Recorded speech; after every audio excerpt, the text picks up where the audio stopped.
number 2.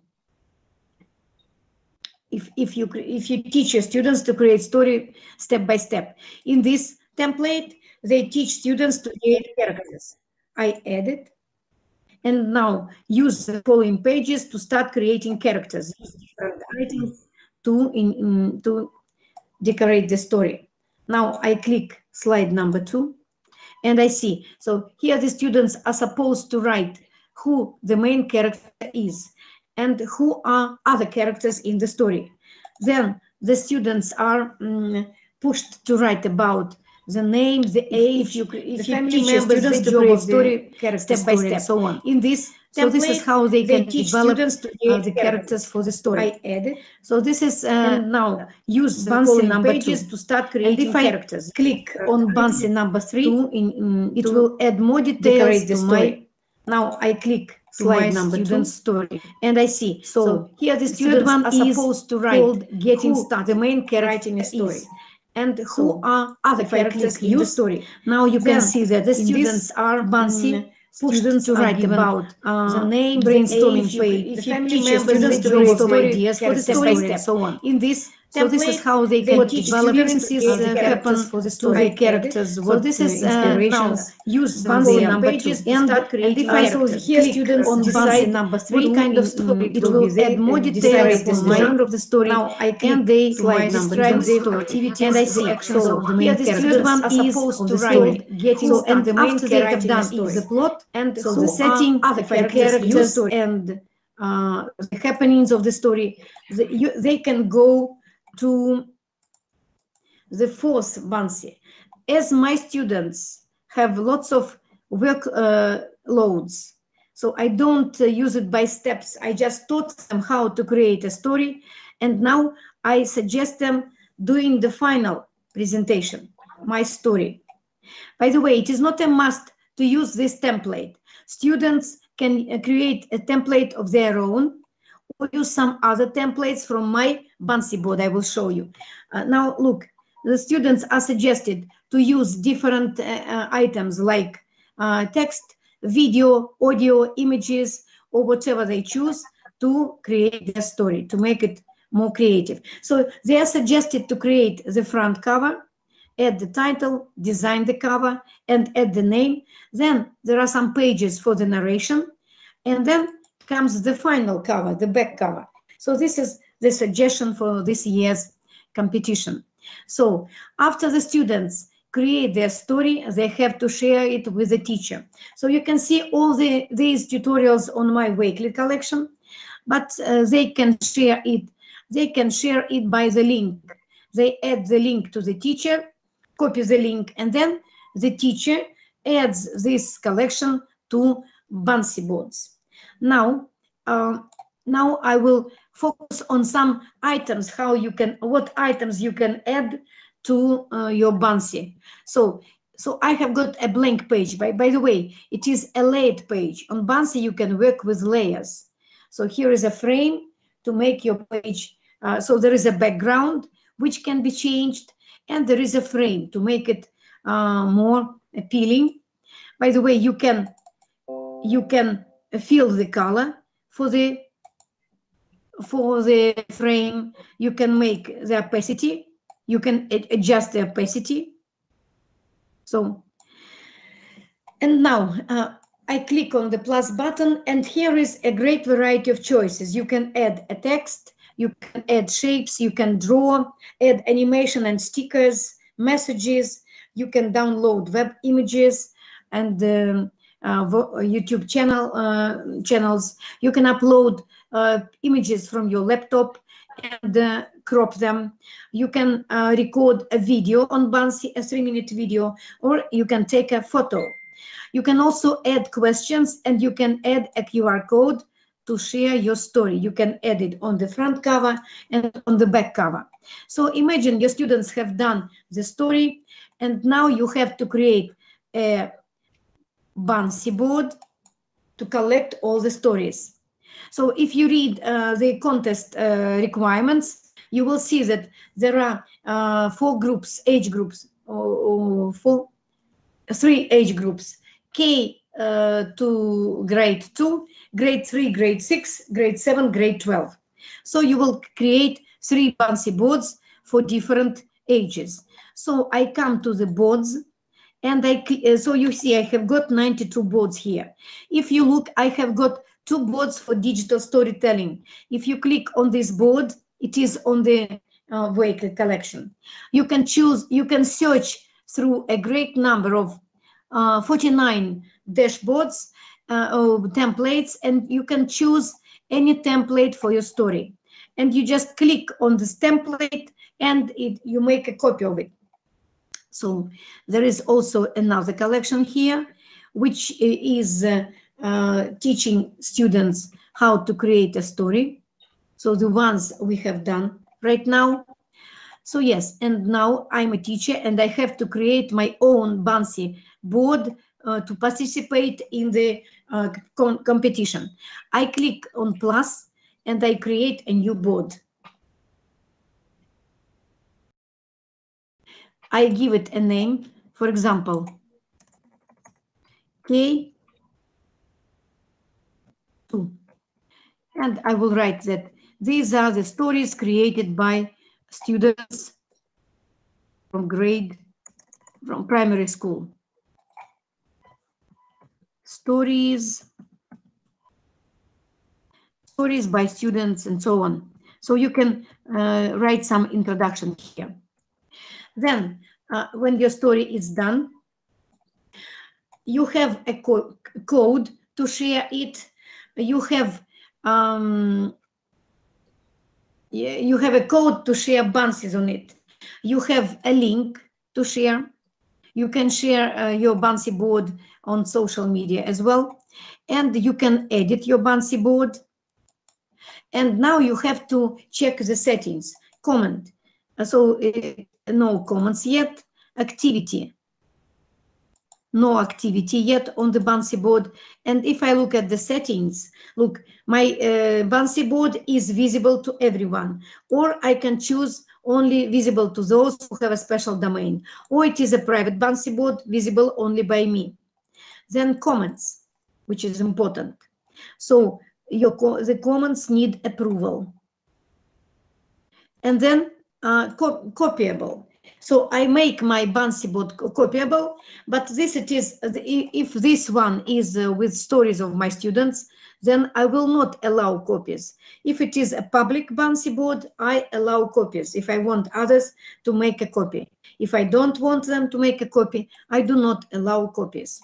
Now I copy this code and look. So now I will show you the final stage, how to add a Bouncy to the Bouncy board.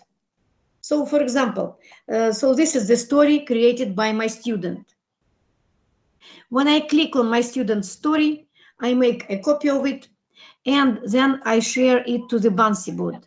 I click on the word share and I click share to boards and I add the Bouncy board code. Now this story is shared on my collection, or you can add it to another board or just view it on the board right now. So this is briefly the stage. These are the stages of your students' participation in the contest. So you have to finish your story writing by by 25th of November, excuse me, so that to be able to register, it is very quick, and to add your Bouncy board to the competition link. So now I will share the link with you, and you can ask me questions if you have any. Thank you for having me, dear friends.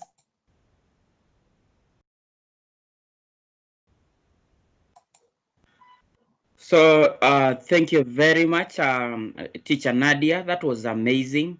So I'm just requesting the other educators that we show some love or some appreciation to Teacher Nadia for the amazing work that she has been able to do. So kindly let's give her some claps. Oh, that's amazing. So one of the questions that you have been asked, Teacher Nadia, is if I am to scroll from the chat box, is somebody was asking if, okay, I'm just trying to check the question. Somebody was asking if Bouncy is an online, do you have to download Bouncy? So yes, as far as I know, it is. So it doesn't. It is not loadable. Loaded on my smartphone. Maybe it is loaded on iPhone. I use it online. App. I go bouncy.com and I use it online. So there is another question I see about the topics. There is no. So if you go to the list, to the link of this competition, there are no topics suggested. You can choose any topic you like. No number of words, just create stories on Bouncy, make them as more creative as possible. So thank you very much, Teacher Nadia. That was quite amazing. It was quite insightful, and we have really learned a lot. Kindly, if you don't mind, you can share the links to the links that you are talking about, and also the presentation in the chat box, so that the other educators can also be able to follow later. Yeah, so at this juncture, I want to take this opportunity to welcome our second presenter, who is Ambassador Vinet Gang, all the way from India. Ambassador Vinet, you are very much welcome. Before I do that, kindly allow me to just say something small about Ambassador Vinet.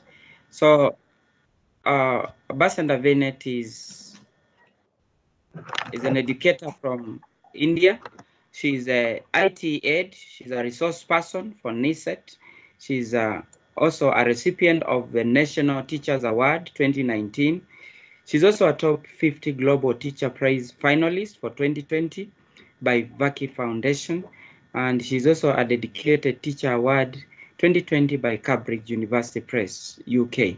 So you are great educators. Let's welcome Ambassador Vinet. Ambassador Vinet, the floor is yours.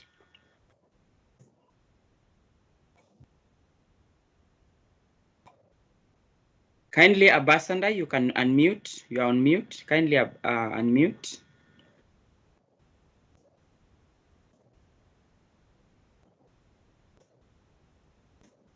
Ambassador Vinet, kindly unmute.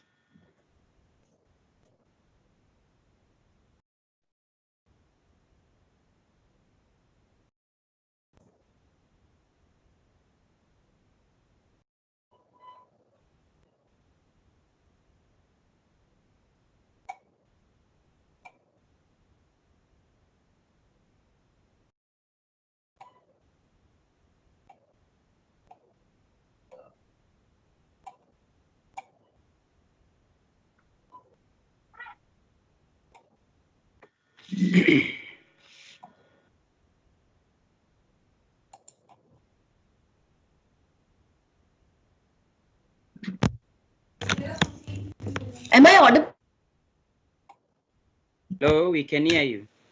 Audible? Am I audible? Yes, yes, Ambassador Vinet, you are audible. Kindly carry on. I'm really sorry. I don't know what happened. So first of all, I would like to thank 21st DigiSkills team and especially Dr. Uche for giving me this opportunity to present my views on 10 commandments to stay safe and smart online, which is really the need of the time. So let me start sharing my screen first without further ado. So give me some time to share my screen.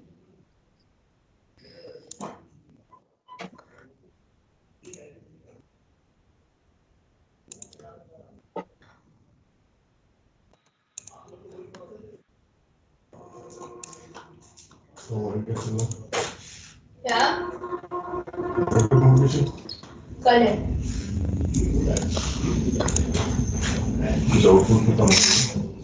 Is my presentation visible?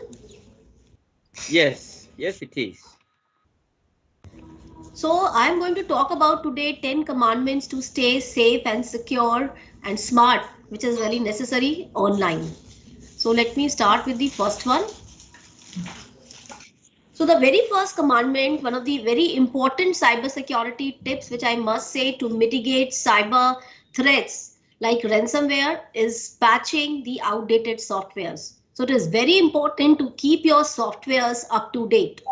And you know, not only softwares, but also both the operating system and the applications, both of them, they must be updated time to time so as to mitigate the threats of cyberspace. And this really helps remove critical vulnerabilities that hackers use to access your device. And here are a few quick tips to get you started. So, okay. So the first one to stay to how you can keep your softwares and system update. The first one is turn on the automatic system updates for your device, which is very important. And then secondly, you can make sure that your desktop web browser uses automatic security updates. So for this, what you can do, you can go to help or settings menu and you can look in which is available in the help section, and you can use the update utility for a browser, which is often located in help section. And if there is no help section, you can also check for browsers. You can also check the browser's main menu for a section which is labeled as update or upgrade. This will definitely help you. And the third point, which is very important to keep your softwares update, is keep your web browser plugins like Flash and Java, etc. also updated. So these are the 3 tips for keeping your softwares and system updated. Okay, next is the next commandment is use antivirus protection and firewall. So antivirus protection, you know, it has been the most prevalent solution since the late 1980s to fight malicious attacks. And these AV softwares, they block malware and other malicious viruses from entering your device and compromising your data. So what actually AV software do? They compile a database of known malware and other malicious viruses, which can obtain access to your device and sensitive data, and also the vaccines to remediate them. And the one thing which is very important to note here is that your AV solution should be from a trusted vendor, and please run only one AV solution or one AV tool on your device, because if you try to run 2, that can mess up the malware signature databases, the scanning process, and it will definitely slow down the performance of your device.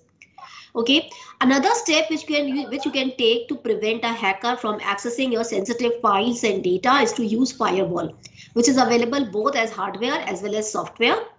So it can be used as a barrier between your internet connection and your device. It helps screen out hackers, viruses, and other malicious activities that occurs over the internet, and it also determines the traffic which is allowed to enter your device. And both like Windows and Mac OS devices, they come with their respective firewalls, which are aptly named as Windows Firewall and Mac Firewall.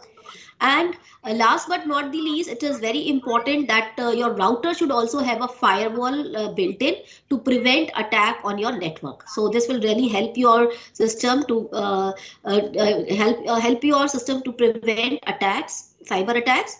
And the next thing is anti-malware. So some people think that anti-malware and antivirus, they are one of the same thing, but there is a slight difference between the two, and it is a good idea to have both of them. So as we have already talked about antivirus software, it creates a database of known viruses and vaccines to remediate them if the device becomes infected. Malware is a bit malware, like it is bit of an umbrella term for all malicious software types, like you can say trojans, spyware, worms, adware, and more. So an anti-malware software will definitely help you create a layered defense within your security, and it means that like you have multiple security controls in place which will really help you to protect your PII, means like personal identifiable information, and your sensitive data. Okay, so next one in a row is the third commandment, which is very important. Use strong passwords and use a password management tool. So you probably have heard that strong passwords, they are really critical to online security, and they really help to keep hackers out of your data. So, and according to the National Institute of Standards and Technology 2017, new password policy framework should consider some important points, like the password should be at least 8 characters and a maximum of 64 characters. Don't use the same password twice for one or more accounts. The password should contain at least one lowercase letter, one uppercase letter, one number, and 4 symbols, and it is always advisable not to use ampersand, percentage, hash, @ and underscore, because they are easy to guess. And then reset your password when you forget it, which is really important. And even if you remember your password, it is very important to change it at least once per year. So please remember all this. And if you really think it is very difficult for you to manage your passwords, so you can use password management tools or password account vault. And one of the example is LastPass. And if you search on net, you will find many other tools to manage your passwords. Okay, next in a row is use two or multi-factor authentication. So as the name suggests, two-factor authentication requires one extra step to log on to a site or access an online account. Like most often when you whenever you want to access your website or your ID or anything, you just enter your username and password. But when it is a two-factor authentication, the site will send you a text message to your mobile phone, which is usually a 6-digit numerical code, and this code is called an authenticator. And you can access the site only by entering this code which is appearing on your mobile device. And if you don't have the code, you cannot log in even if you know your password. So this two-factor authentication offers an extra layer of security that cyber thieves can't easily access, because they can hack your username and password, but they may not be having your mobile. And two-factor authentication is a subset of multi-factor authentication, in which like user need to prove their identity in multiple ways before they are allowed to access the account. So this is one more level of security, you can say. And next in the row is learn about phishing scams. Like you need to be very suspicious of emails, phone calls, and flyers.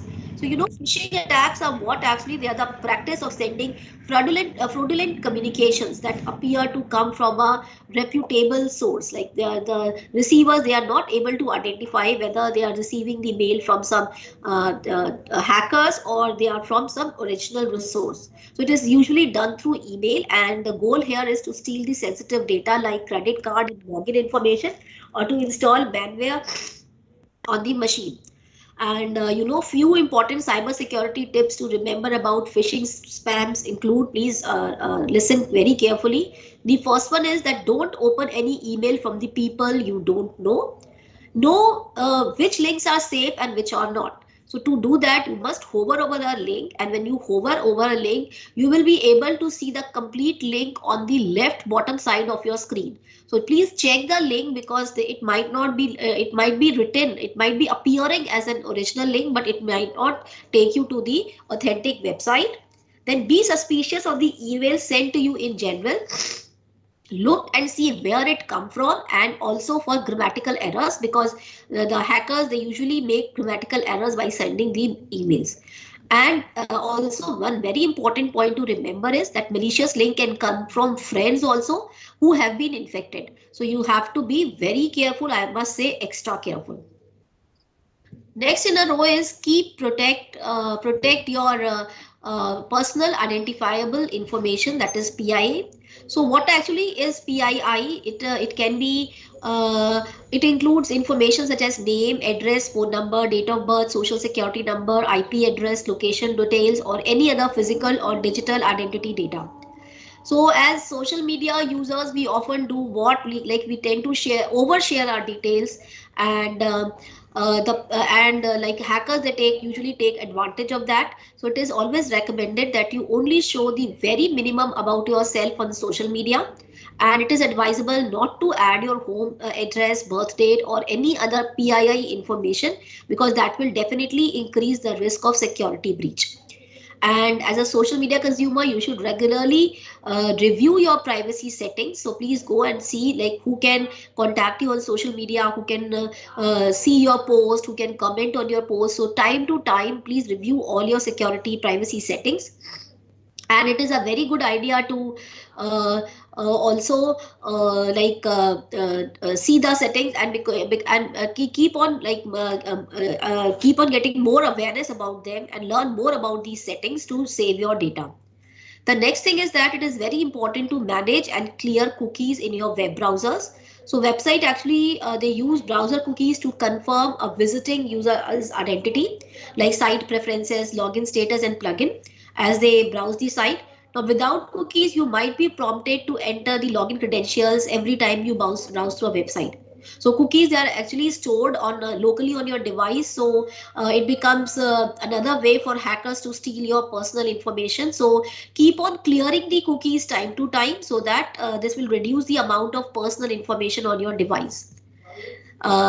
Next is use your mobile devices securely. So mobile devices, they become a target for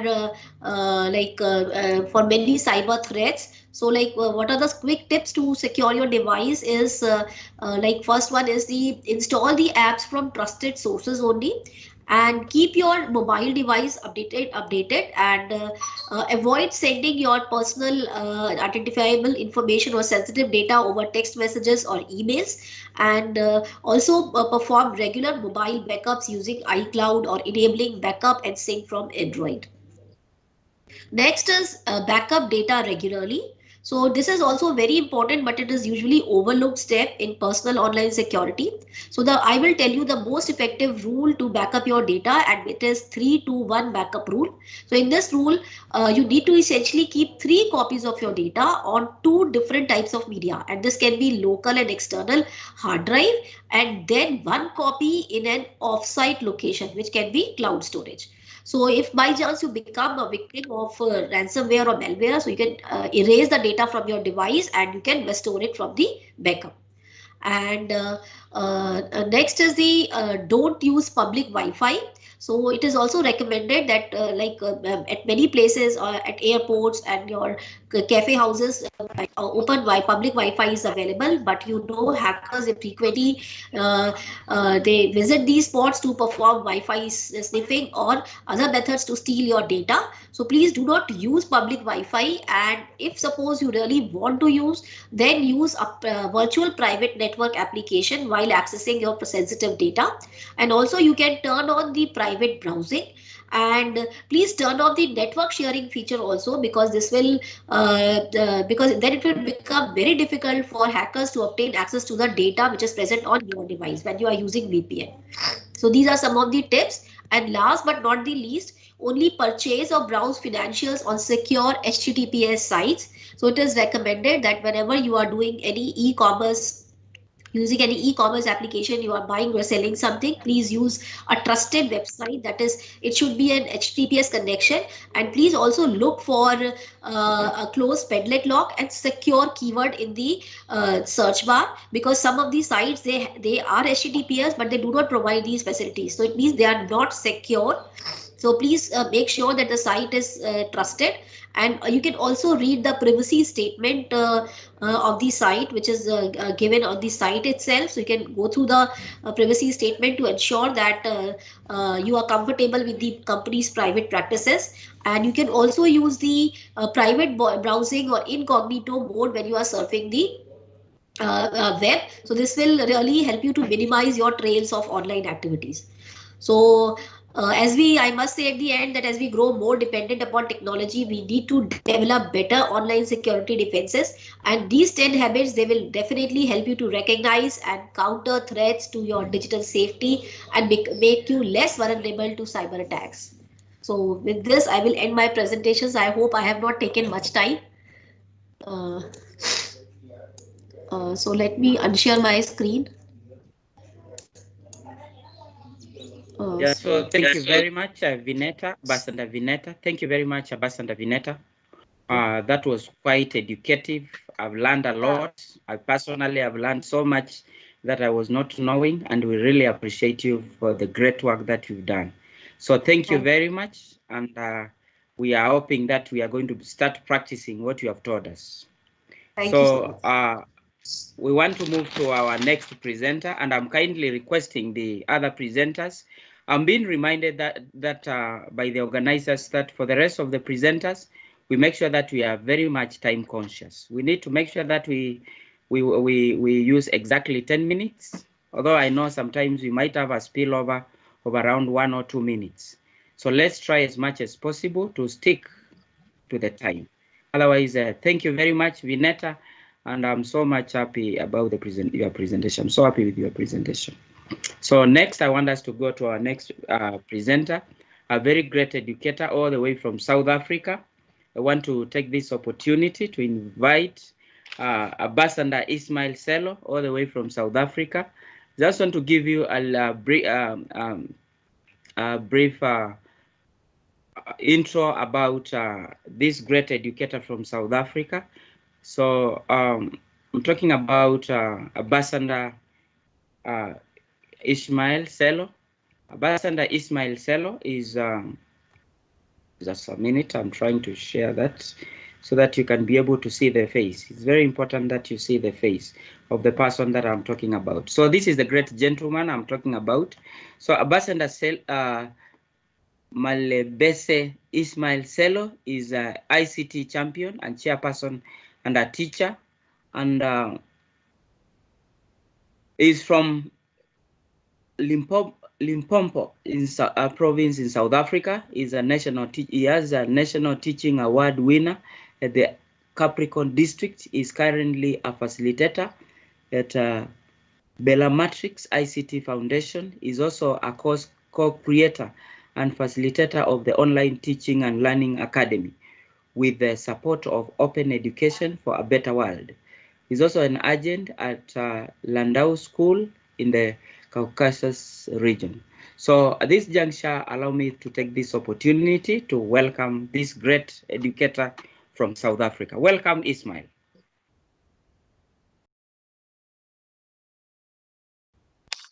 Thank you very much, Mr. Felix, and greetings to everyone once more. Like they've already introduced me, I'm Ismail from South Africa, and then I'm going to take you through the Moodle.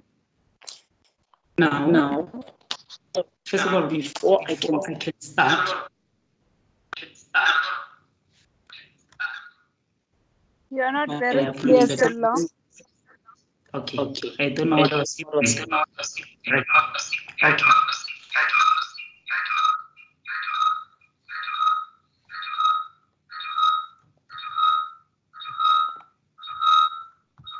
My apologies, colleagues. The laptop. There's an echo from the background. Somebody has two devices. Yes. All right, colleagues, without any waste of time, Mr. Felix already alluded that I only have 10 minutes to take you through Moodle.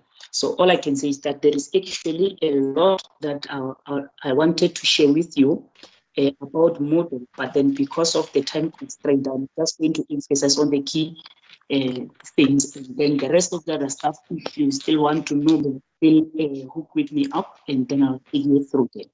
I hope you can be able to see my screen. We cannot see your screen. Okay, thank you very much. All right, colleagues, like they've said, I'll be talking about Moodle. So first of all, what is Moodle? Moodle is a free, open source course management system, also called learning management system. And Moodle is actually an acronym which is for modular object-oriented dynamic learning environment. And there is some key features of Moodle. There, sir, we cannot see your screen. There, sir, we cannot see your screen presentation. Oh, you cannot see my screen. Sorry, let me stop sharing and share again. My apologies for that. I thought you said you can see my screen. Just a minute or a second rather. All right. Please tell me if you can see it now. Yeah. Now it's visible. Okay, thank you. Visible. All right, lovely. So the key features of Moodle, one of them is that you can build courses and add content to them. You can be able to create student assignments, tests, and quizzes. You can be able to view student submissions and track their progress. You can be able to add course deadline to the shared calendar. You can be able to generate reports on student participation. And last but not least, you can be able to define workflows for grading assessments with working with teachers and both learners, or let me just rather say other teachers.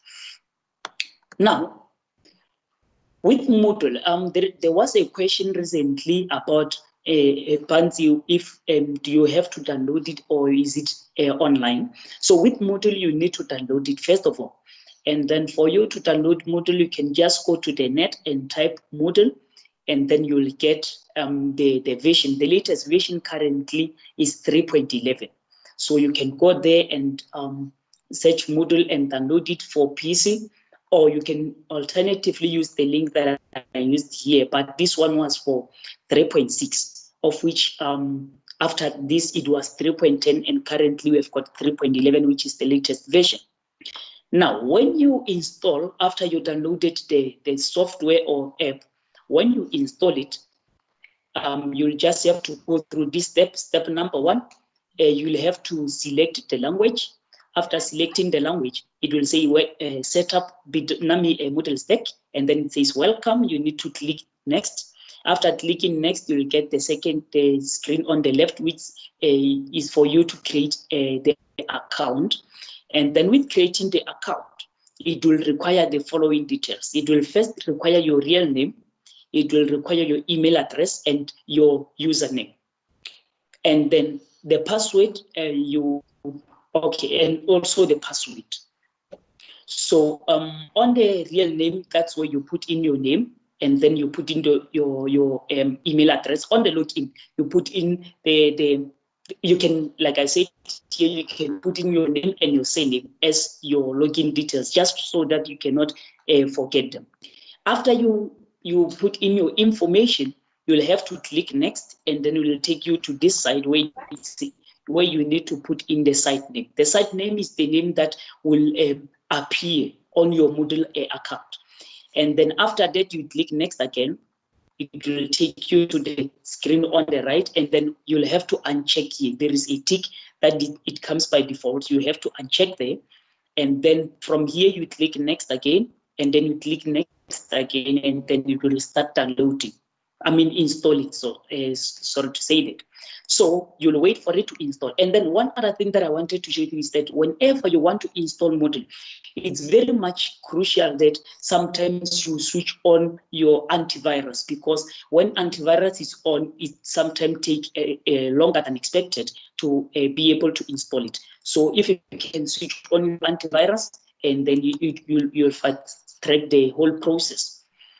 After installing, you'll get the screen on the left, which says finish, to show that it has finished installing. Then you click finish. After clicking finish, there is a screen on the right here where it says welcome managed server and server events. So you'll have to come to this screen. After coming to this screen, now we are going to change the servers, because because by default there are certain settings on the servers which don't work sometimes when you want to upload some other content on the Moodle, particularly the content that is having a big size. So for you to be able to change the servers, you will have to change only these three. These are the important ones: the maximum execution time, the post maximum size, and the upload maximum size. So whatever content you'll get there, you'll have to change it to 360. On post maximum size, whatever size, I'm saying whatever size because it depends on the versions. 3.6 is not the same as 3.10, and it's not the same as 3.11. So now on post maximum size, you'll have to change it to 500, and then on upload maximum size, file size, you'll have to change it to 500 also. So that if you want to upload big size, file with big sizes, they will be able to go through. Now, after changing that, we now have to go and change the PHP settings. So with the PHP settings, you'll have to go. This one also depends on the kind of the gadget that you're using or the computer that you're using. You go to the local disk. Some local disks, they are written local disk C, some they are written A, some they are written whatever local disk a name is written there. You'll go there. After going there, you'll have to go to Moodle. The version that you installed in this case will be Moodle 3.11. And then after going to Moodle 3.11, you'll have to go to PHP. And then after clicking on PHP, you'll have to go to the File tab. On the File tab, you'll have to click Search Next, or Find Next, rather. Yeah, so now, after clicking Find Next, it will give you the screen at the top where it's so you'll have to put, you type marks and then underscore. Underscore is that sign that you get after 0 on the keypad. Now, after searching marks, the reason you have to put the underscore is that if you just say marks, we've got so many marks on this notepad. So you have to direct it on where exactly you want it to take you to. Now, you'll keep on clicking Find Next until you get the settings that we are going to change, right? You'll just keep on clicking next and next and next, changing those which I said you need to change. Once you're done, you go to the File tab again. On the File tab, you click Save. Not Save As, just Save. All right. After clicking Save, you can come here on the notepad and close it. It means you'll be done with the PHP settings. All right. So after you are done with the PHP settings, now we are going to restart our servers so that they can work with the PHP settings that you just inserted. Now you'll go to the local disk again. You'll go to Moodle 3.11 again. The folder will be written Moodle 3.11. Now, once you're inside Moodle 3.11, you'll look for Manage Servers. You'll get it somewhere at the bottom. And then you go to Manage Servers. After Manage Servers, it will give you the screen on the right where it says Welcome, Manage Servers, and Server Event. All right. Now, our focus now should be only on Manage Server. So you will click on Manage Servers. Once you click on Manage Servers, you'll get 2 servers, right? So with those servers, you'll get the green lights, right? So once you get the green lights, like the one on the screen, you'll have to come down here where it says Restart All. You click on Restart All. After restarting all, your lights will now turn red to show that they are restarting. They will now turn red like a robot. They will turn red. Once they are done with restarting, they will go back to green. And then, importantly, you need to make it a point that before you close this pop-up window, all your servers or your lights should be back to green. Because if you close the server while one light was still red, it means that you'll terminate other stuff. The settings that we changed, they might not be uploaded on the system. So once you're done, we are continuing. Once you're done, you go to your browser. It doesn't matter whether you're using Google Chrome, you're using Mozilla Firefox, you're using Microsoft Edge. It doesn't matter the browser that you're using. But then you go to the address bar. On the address bar, you'll type in the code 127.0.0.1. 127.0.0.1. That is the code. And then you search. After searching, you'll get this window here on the right where it says Awesome. Moodle is now installed. If you don't get this text here that says Awesome, your Moodle is now installed, it means there might be some error that you omitted. You need to go back and redo what we just did recently. All right. Now, this is the screen you'll get. Once you get this screen, you will have to come and click where it says Access Moodle.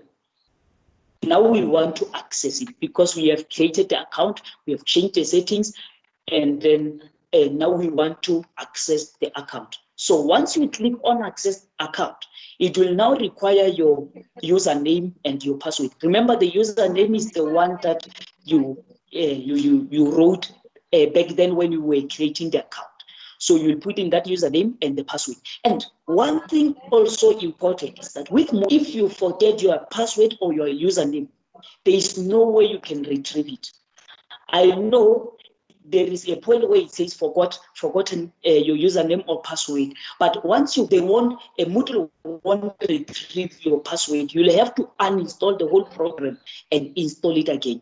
So it's very much paramount important for you to note down and make sure that you don't forget your password and your username.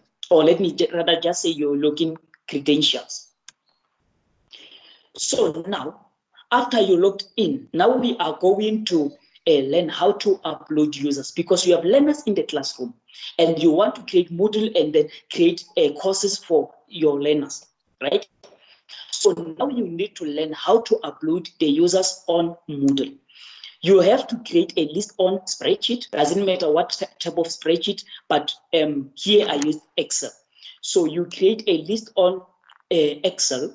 After creating a list on Excel, you will have to put in username. I mean, the titles should be username, password, first name, and last name. I mean, also email.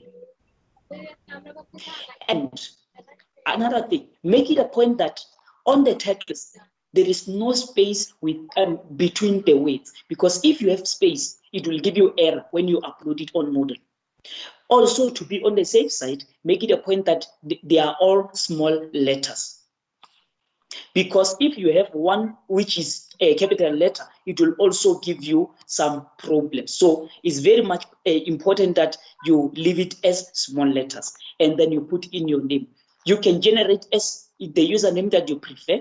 Like here, I use 2021 001 002 003 and so on and so forth up until the last student. On the password, you can just create the password that you won't forget, because your learners are going to require that password.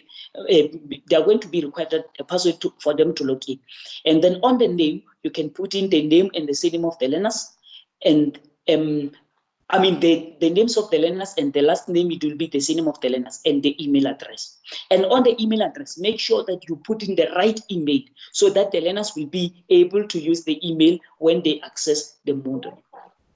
Once you are done with the list, you make it a point that you don't save it as spreadsheet or as presentation. No, it's not present, it's Excel, sorry.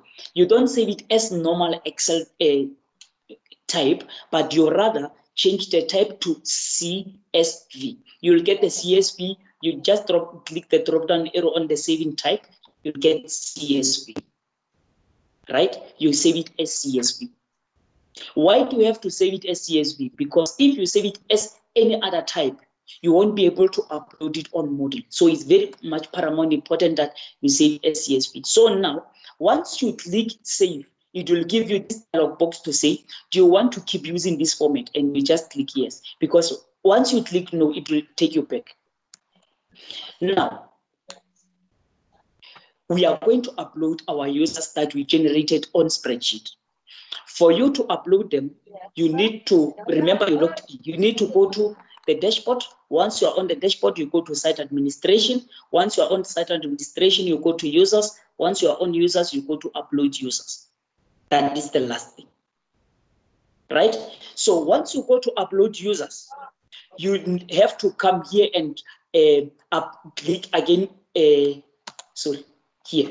You have to come here and click choose a file, because you have to upload the users, the list of users rather. You have to come here and click on choose a file. And then you are going to choose a file from the location where you saved it. You remember the library, or rather the location where you saved it. You are going to upload it from there. Now, this one, it differs with computers, right? Now, on the CSV delimiter, some computers will accept the comma like this. So, but then once you leave it as comma and then you click on upload users, it gives you an error on delimiter. You have to come here and change the comma to semicolon, right? But firstly, you need to start with a comma, because some computers allows comma. So you need to use it like that. And then again, you need to come to upload file. You choose a file again. It will show you here once it's uploaded. On the author, you just have to leave it like that. Save as, you leave it like that. And then you upload the file. The important part is only the file, not the other stuff. Now, to show that your list is being uploaded, you will see it like this. It will show you a list like this of the list of the users that you are uploading. And then once you see a list like this, you have to come and click on upload users. It means you'll be done with uploading users. Right? It will now also show you the number of users that you are creating or you are uploading. If there are 20, it will say users created is 20. If it's 100, it will say users created is 100. Right?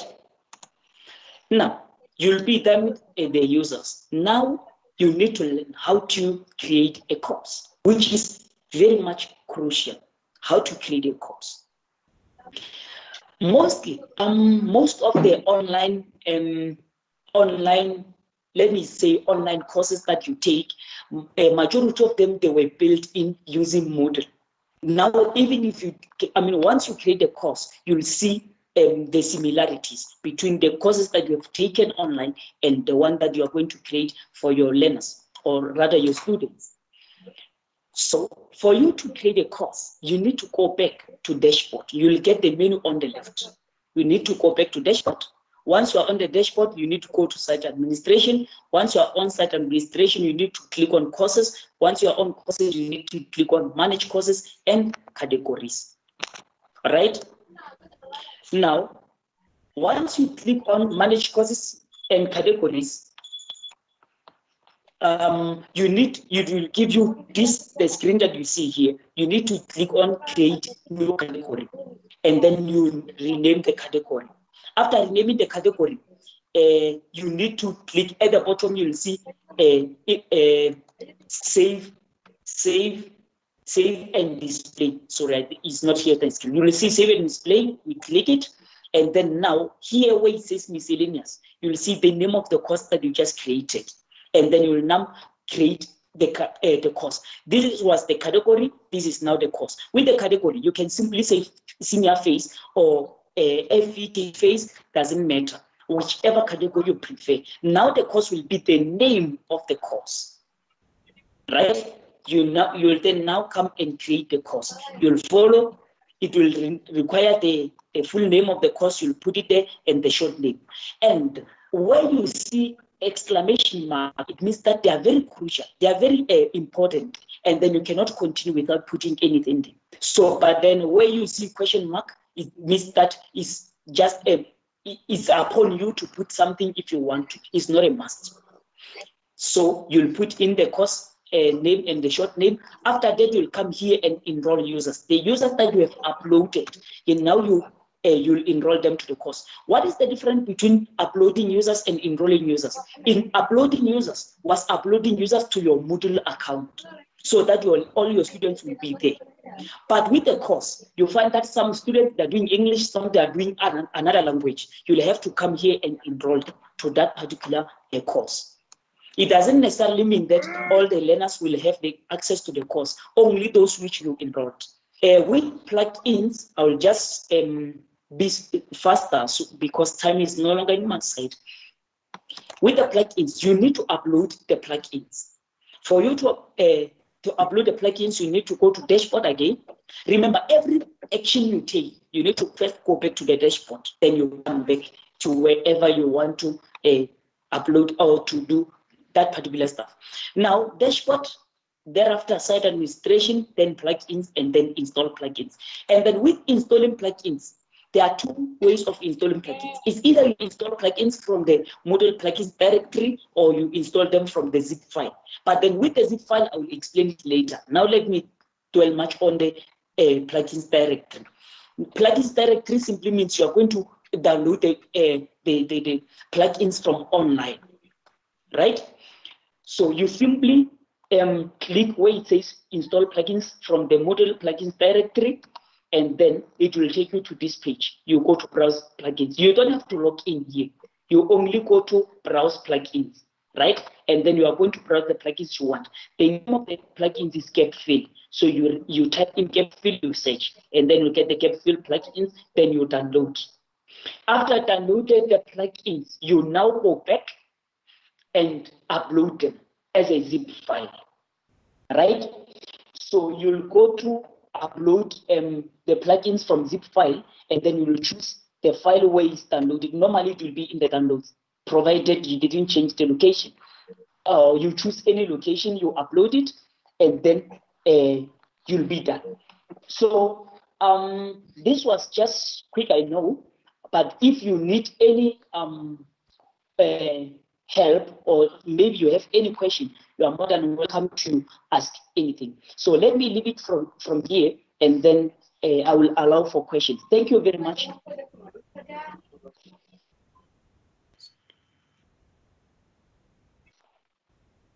So thank you very much, Ambassador Ismail Selo. That was quite spectacular. That was a great presentation. So thank you very much. I think all of us, the other educators, we can give him some appreciation. Let's give him some virtual claps.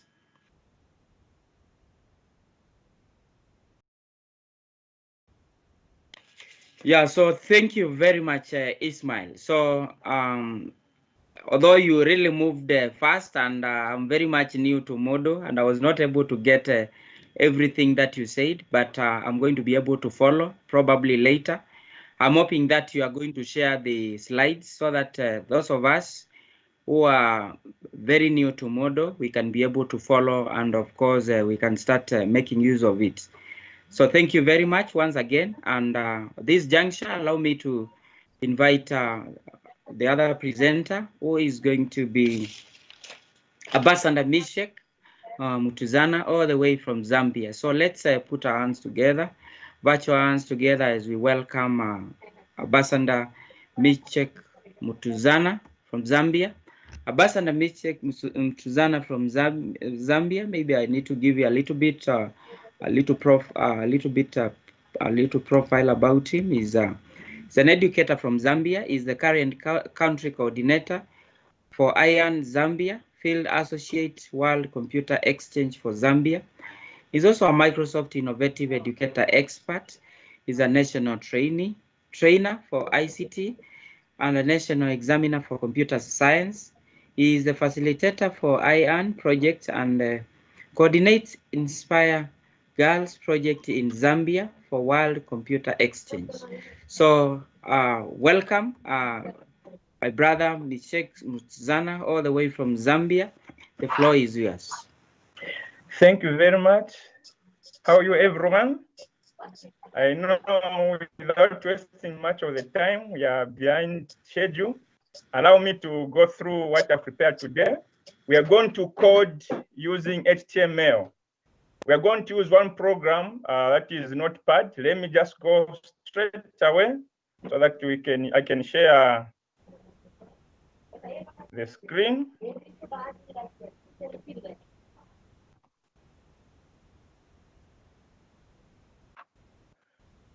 All right, are you able to see the screen? I'm going to open the Notepad. Yes, yes. Thank you. So what you do, the first step that you have to do, there are several ways of creating a website using different, what you normally call script writing, maybe application programs. But this one, I've chosen the simplest one, which is easy to follow, and even your students can do it, because once you have Windows on your machine, it's already installed there. There's no need for you to install. But others, they can use Notepad++. But I've just picked the simplest one. As you can see, I have HTML, which, Notepad. I'm going to use HTML. HTML simply stands for Hypertext Markup Language. That's the one we're going to use. We're going to create a simple website. First of all, the first thing that you have to do, you type, you identify, you tell the machine, I've typed the word doc type. Doc type just means document type declaration. That's the one you're going to use for your HTML. And another thing about HTML is that, let me try to increase the font size so that you're able to see. Click on view, zoom.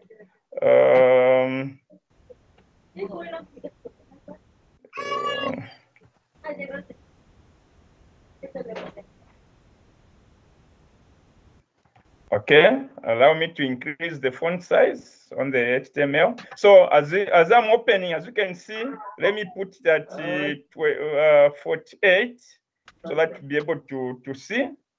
It's easy that way. Let's hope it's very visible. This is my HTML. So first thing that you do, you type !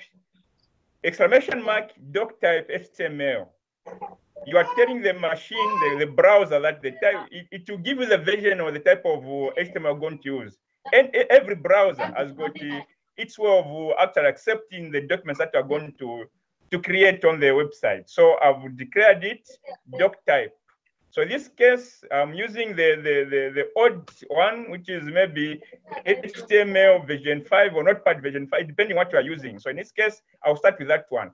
Then the best time what you're going to do, you put the basics, the tags that you have to use, the elements. The first one, you say HTML, that's the opening tag, as you can see. Then for the closing tag, you use the /, then again you say HTML. So simply means that it's within this range, is within this part where I'm going to create others. So the other element that I'm going to put there is the heading. This is how it goes about. So you put the heading. Also, again, you close. You can say heading, okay, you can say head, actually. So I'll close it using the word, again, don't forget the closing tag. I will say, mind the way you type for HTML, doesn't matter. You can use the uppercase or lowercase. So in this case, you say head, I'll do that. Now within head, I have to create the title. So for instance, the title will help us to, the one that you see, the saved document that you see in the browser. For example, I will say let me start with capital. I will say DG skills. Don't worry about that. Then I'll close as title. Okay. As you can see, maybe it's too big. Let me reduce the size to 28 so that it can be seen by all the people that are observing. So that's the first thing. As you can see, I've outlined HTML doc type. HTML, it ends, it closes this one. Head closes with this part. Title, it closes with this. So I've even written these skills, means that this is the title that you're going to see in the browser. Then, apart from that, I have to create the body. I'll say body. Also, you close the body. That's the first thing that you do. Now, when saving, one important thing that you have to do, when you're saving the notepad, you click on file, you say save as, then you can give it any name. Maybe you can say sample, let's say ED skills, then I'll say .html. Always, you should put a dot, an extension, because if you don't put the extension, then you're going to have a problem with your program. So I'll leave it at text. So then I'll check for location. I want to put it on the desktop. So I'll save it on the desktop. That's the first thing that you do. You see when you, then later on, whatever you're going to do, make sure, if I close this one, I say save, yes, I've saved. If I go on my desktop, I told you that I saved it on my desktop. If you go on the desktop, you must have it. Now, the way it is appearing, it means you haven't saved it properly, because I have to open it again, open Notepad, you file, remember, save as. Now, if you look at that, you should not forget to put the extension .html. I want you to see how it will look on the desktop when I say save. When I close this one, as you can see, immediately you put HTML, it will give you, it will change the icon to a web browser. So for me to continue again now, creating other things, I'll go back, open with Notepad, because I haven't finished. Now, whatever you're going to do, you must make sure that you put it must lie in the body.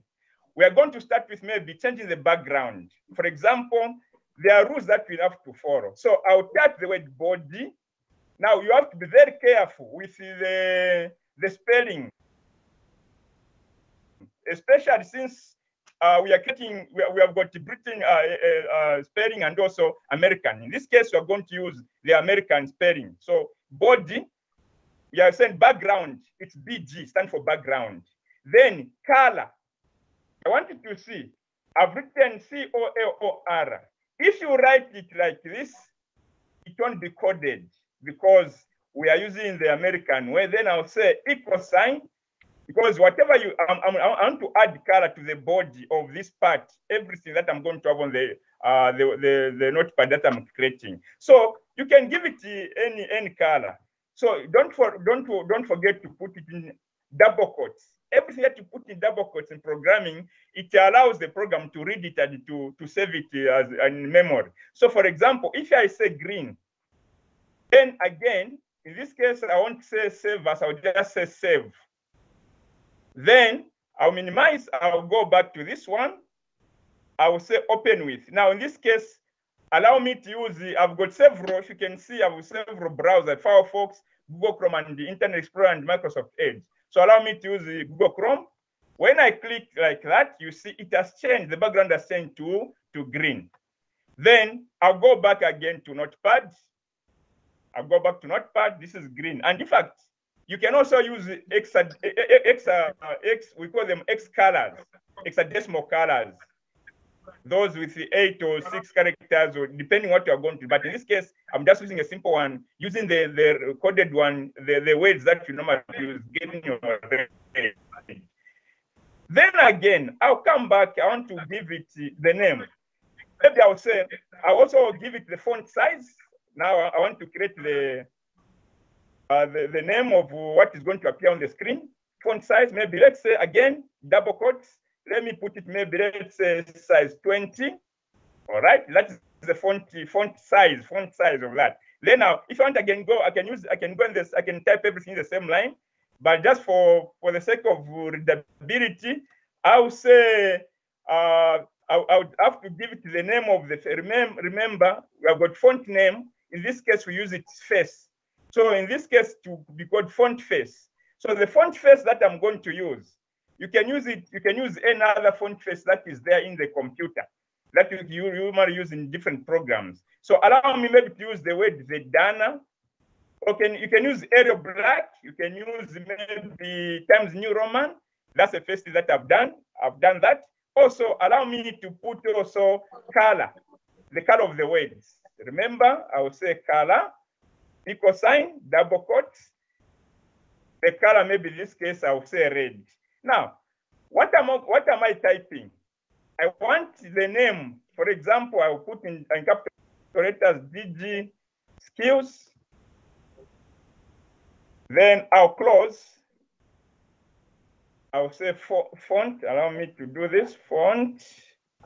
So the font style, the open tag, and I've closed here with a forward slash. So meaning that the word DG skills will be in red, and the font face will be the Dana, and the size of the words DG skills will be 20. And I'll say save. I'll save. Then allow me just to click on that one, just to refresh. Okay.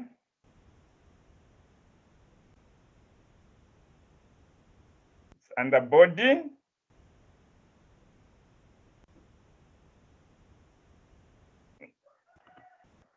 Okay, let me put it here.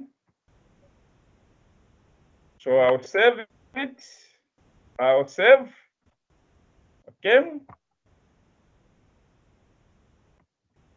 Right. Let me also add another thing so that we finish. Let me also add the image. Then I'll refresh the page and you're going to see the image and also the words that appears there. Now, in this case now, I'll type again EMG, which stands for image.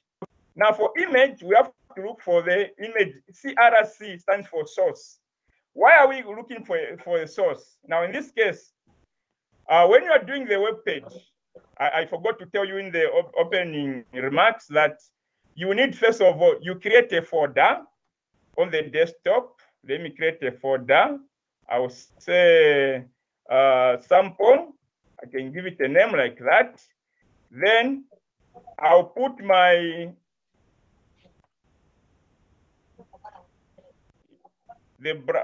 notepad which I created in the folder.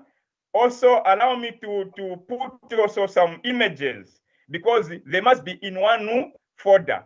So I can create, maybe I can get these two images, this. Then I can copy them, then put them in the folder where, so I've got about 2 images. So this one is called image 4, image 5, depending how many images. So I can even change it to image 1 there. Then this one will be image 2. Okay. So what I'll do now, I'll go back to I will right click on this one. I will say open with. I'm changing to notepad again. Now I want to add the image. So I will say IMG stand for image, SRC stand for source. Now in this case, again, I'll say put everything in one folder. So I'm going to use one image, image 1. Mind you, mind the way you have saved it, the image, it's image 1. It depends what you are going to do, but I've written the word image. So I will say image 1. So I'll put inverted commas. I'll do this, double quotes. Then I will say image 1. Now, before you see because you know images are in different categories, extension. So I'll click on properties to see the type of image that I have. If you look at this, the images are in different formats. There's PNG, JPG. So I've seen that for my image that I'm going to put on the website, it's JPG. So that's why I've put it there. So I will say .jpg. That's the image source. Then I will save. Allow me to save. I will save. Then let me refresh the page.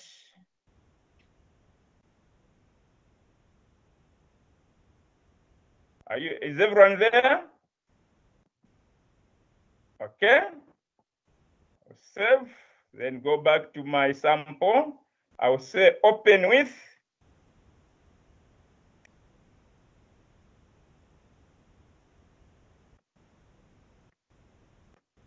Okay. I'll say open with. I'll choose Chrome. As you can see, that's the image that I'd put there, image 1. So I can continue now. Looking at time, I don't want to waste a lot of time. So I've added one image. I'll go back again. I will say open with notepad. Okay, if I want, I can add another image. I'll just copy this one, copy it, then paste. Now I'll put the breaks so that I have spaces on my image. Now when I go back to my folder, I've got image 2. So I'll do the same. I'll say image 2. Then again, I'll put a break there. Then I'll save. Then I'll refresh my browser. As you can see, I've got 2 images now. Then for the last part, because of time, remember I'd already put the text which I'm going to put. So I can also add what we normally call graphics or animations for the words. So for animations, we normally use the term,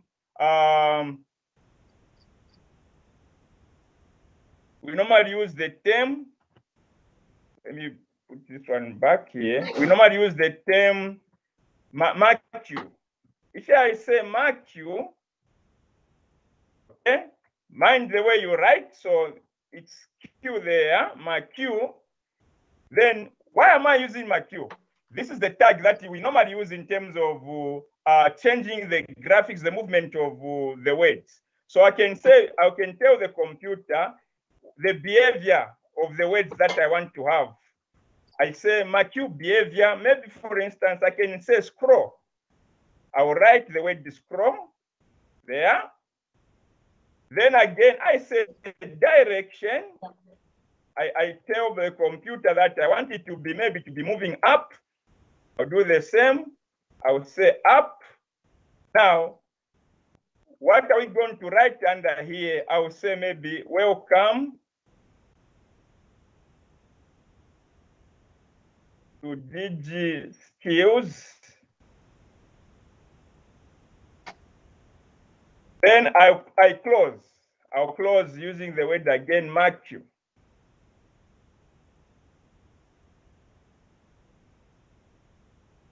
I close the tag. Then you save your browser. I mean your notepad.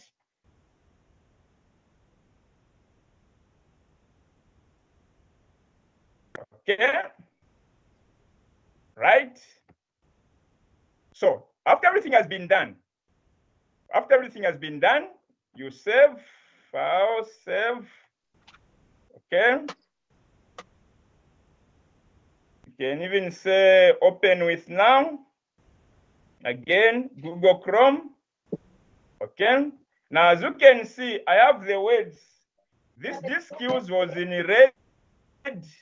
Then I have this one, welcome, this skills. It is scrolling up. And also, if I want, I can also add, as I said, you can also add another element that you want. In this case, again, I will say open with notepad. I'll copy. Okay, I can copy another image. You can even put the size of the image that you want, the size, the height, and width. I'll copy. Then I will say image 2.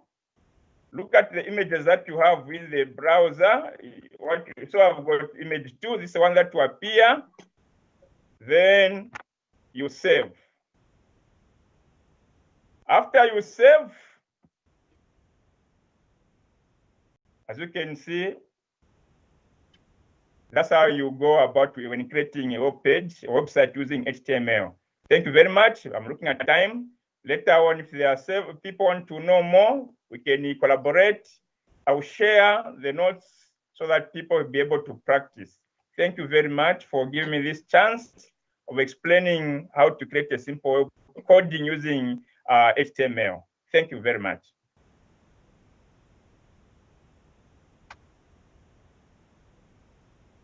So thank you very much, Ambassador Meshek from Zambia. That was quite amazing. I remember the other time I also attended your coding class. You must be one teacher who loves coding. And I think I'm going to be closer to you so that I can also get to learn more from you. So thank you very much for that wonderful presentation. That was excellent.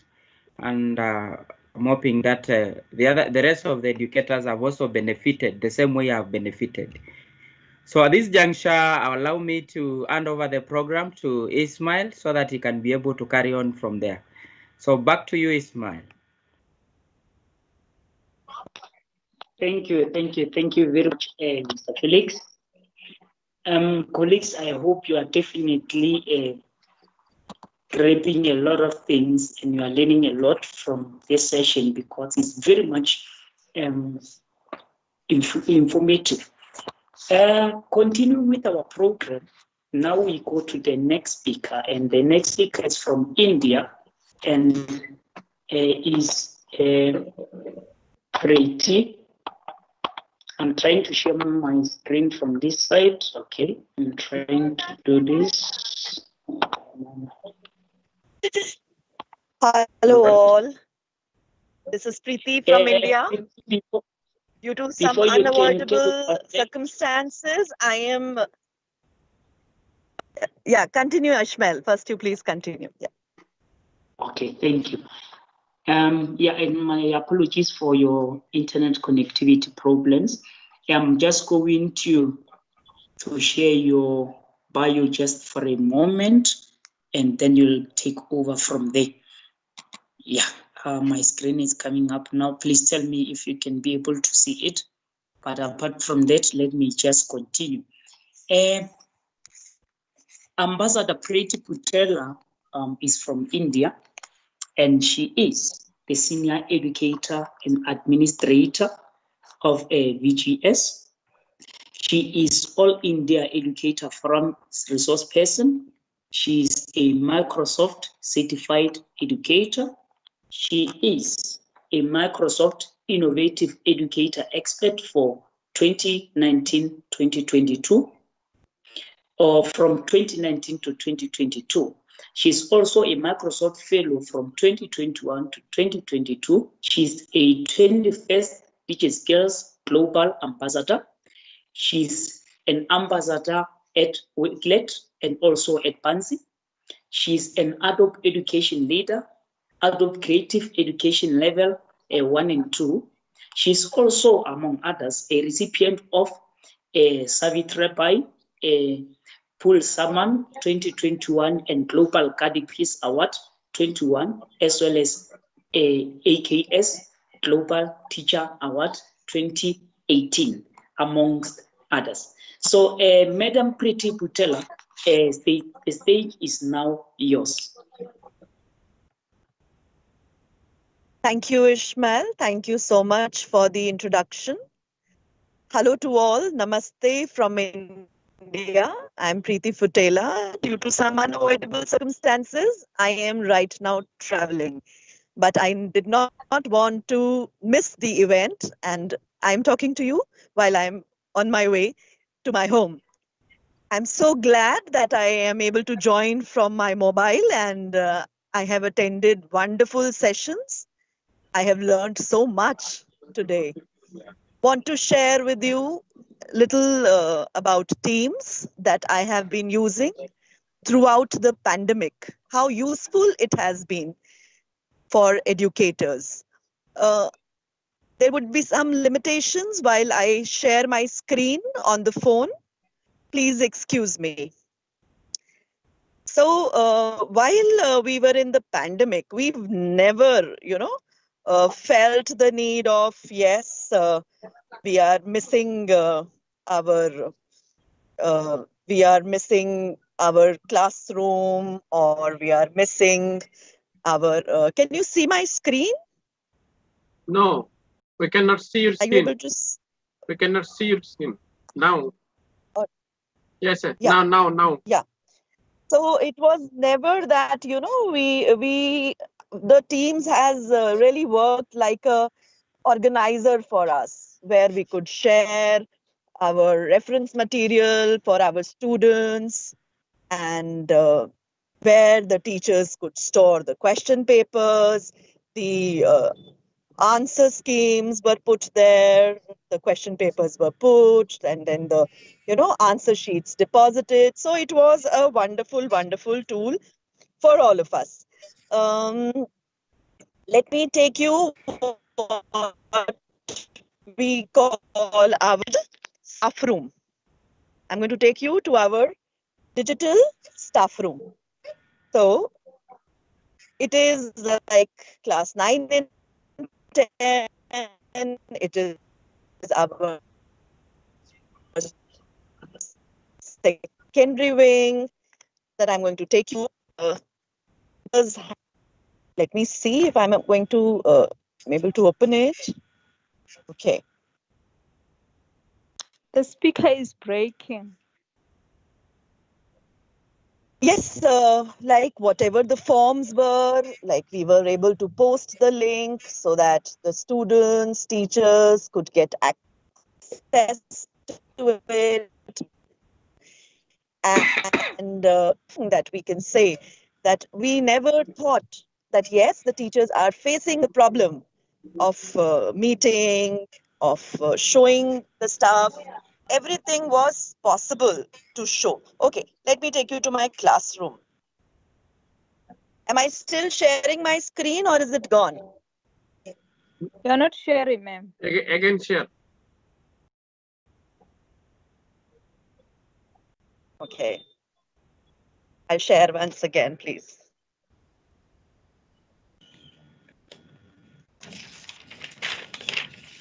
So this is my classroom.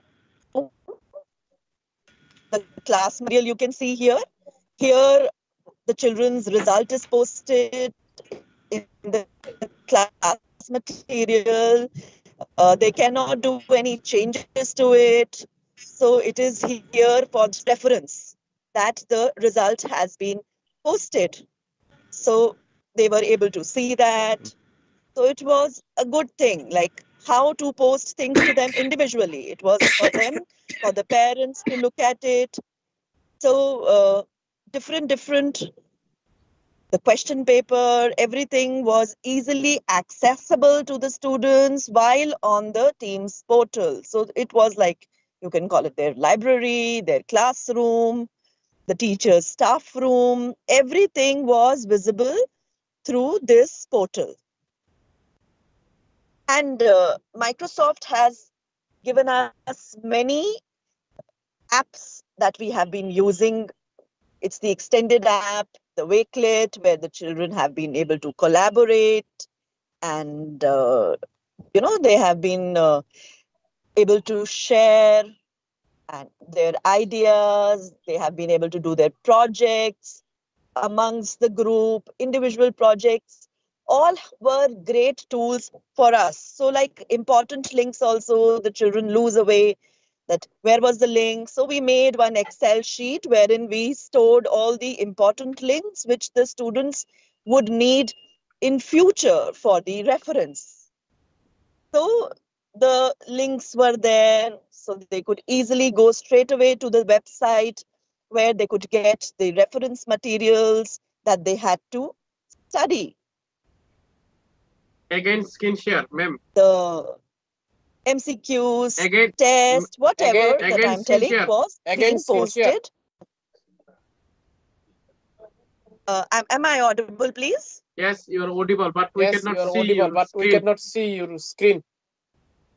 Oh, my screen is gone. All right.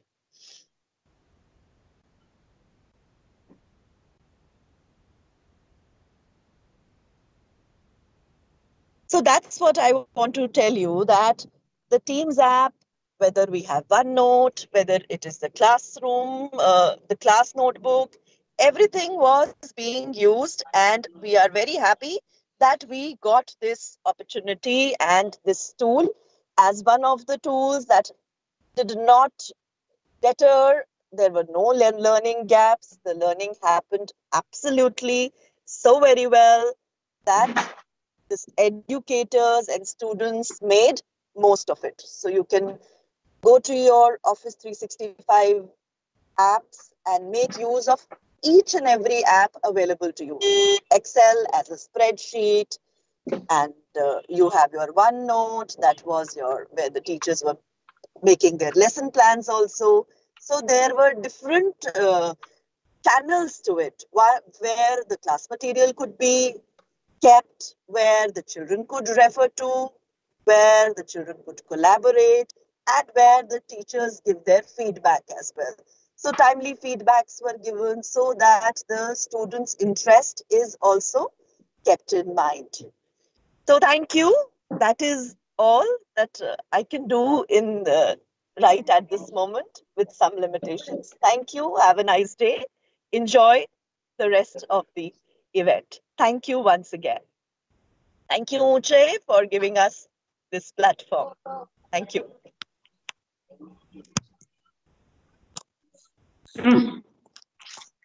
Thank you very much, Preeti.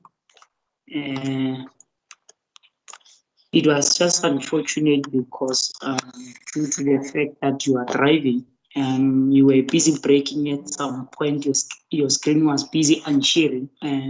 But then anyways, I believe we definitely learned a lot from your presentation. Colleagues, without any further ado, thank you. Allow me to, yes, all right. Allow me to go to the next speaker, Our next speaker is Bushra Anis Naqvi from Pakistan. And then also allow me to share my screen so that you can get to know exactly who the speaker is and what they are doing. It's unfortunate because my laptop is a bit slow. Okay, it's coming up. All right, thank you very much. All right. Who exactly is Bushra? Bushra is a Microsoft Innovative Educator Expert, trainer, SDGs advocate. She delivered numerous trainings and projects for British Council, JICA, Quiet, Punjat, and Microsoft in designing and reviewing accessible content and format of teacher resources. Ms. Bushra is a trainer. Bushra has, as a trainer, Bushra has been privileged to work with teachers across Pakistan and other countries, delivering transformational change and gaining remarkable insight into global education. Prior to teaching, Bushra has served Pakistan International Airlines, then one of the prestigious airlines of the world. Her thirst of traveling across the globe led her bringing the world into the classroom. Leading as a chain of school together with her working with British Council and other global organizations across a range of schools, she saw how collaboration leads to good teaching combined with creativity and a logical approach. And Ms. Bushra, allow me to give you the platform to share with us what you have for us for today. Thank you very much. Thank you so very much, Ismail.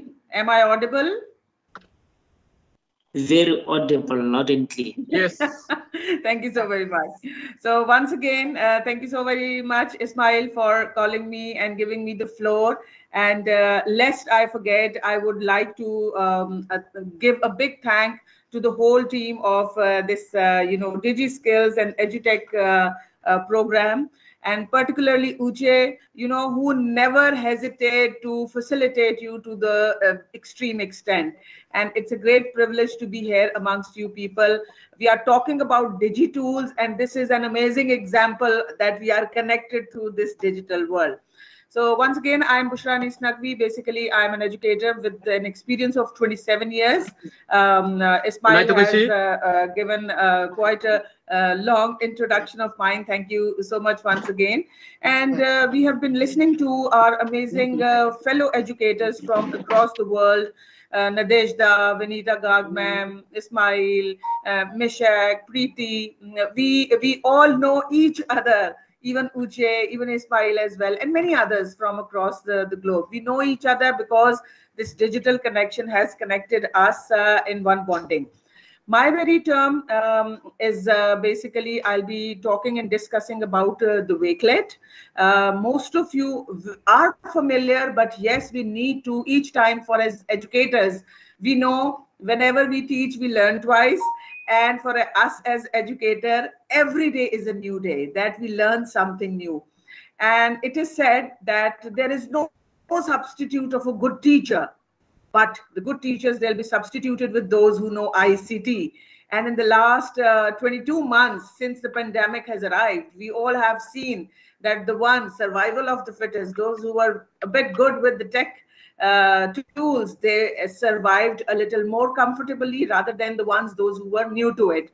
So it's great to know about the Wakelet thing as well. And what I call personally, Wakelet is my we digital. Cannot see your screen. Yeah. We cannot see your screen. I haven't shared the screen right now, Ismail. I'll be sharing. So I'll just give you the hands-on experience on it so that we get to know what Wakelet is and how best we can use it quickly within my prescribed 10 minutes time, which I have consumed 2.5 minutes. So in the next 7.5 minutes, I'll be running through in a roller coaster to share how the Wakelet works. And I'm going to share my screen. If someone sees, so just let me know. It will take another 10 seconds. So here goes my screen. Here goes my screen. Okay, beautiful collage of beautiful educator is visible to you through my screen. Great. Now, when we talk about Wakelet, as I've just shared, that it's a digital diary. We used to have our manual diary and we used to note down our things as educators. And we used to file in and put all the things in our computer, and many a time if it hacks or if it destroys. So we are quite shocked that how to retrieve those. And I used to go to the shopkeeper who is We the can computer see your mechanic. screen, ma'am. You can't see my screen? Okay. I'm just going to put you people on the WW. Okay. So what all of us have to do, we have to go to this address W. Now you can see the screen where I'm typing. Oh, yes. Yes, we can see your. Okay. Now.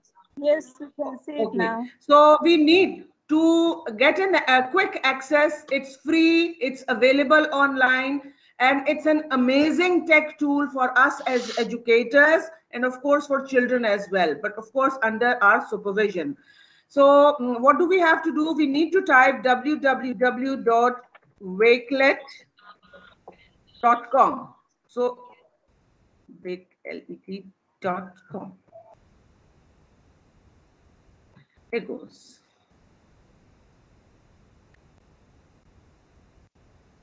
It comes like this, right?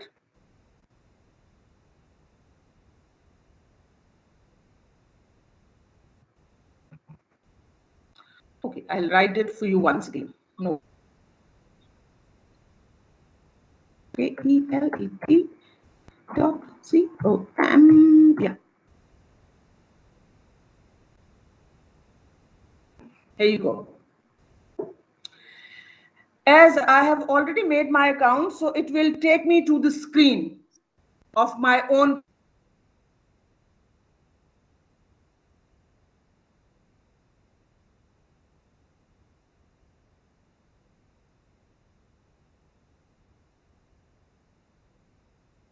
We cannot hear you, ma'am.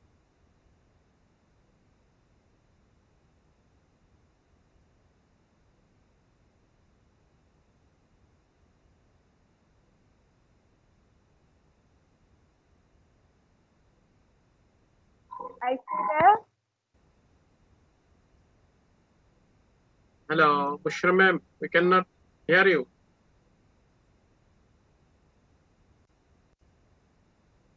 Hello, Bushra ma'am. We can. Hello, Bushra ma'am. We can't hear.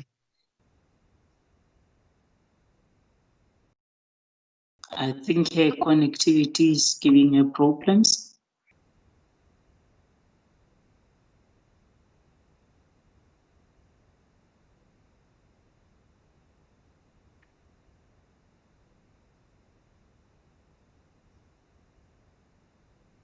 Miss Bushra is still here.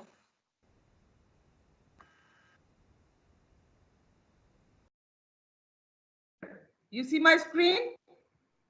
I'm sharing again. Okay. Oh, yes, we can see it. Yeah. So this technical glitch hurts a lot when you are in the middle of your session. So no worries, as long as we are once again with each other. This is the most important thing. So I told you for Wakelet, my screen is visible, Ismail? Great. So we need to type www.wakelet.com and we move to this very page. What you have to do, you need to sign into this and develop your account, and you will get such page. I'm going to practically handle it for you, and I have just developed the page. For instance, we go to create a new collection. It looks like this. The Wakelet profile looks like this.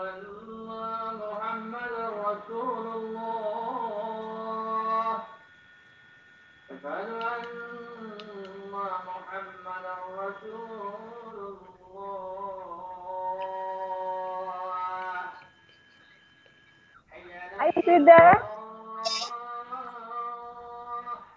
I think she's having a network issue.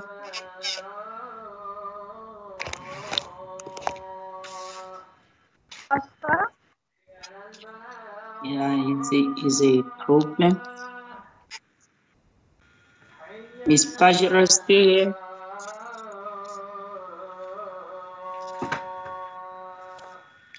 Miss Bushra.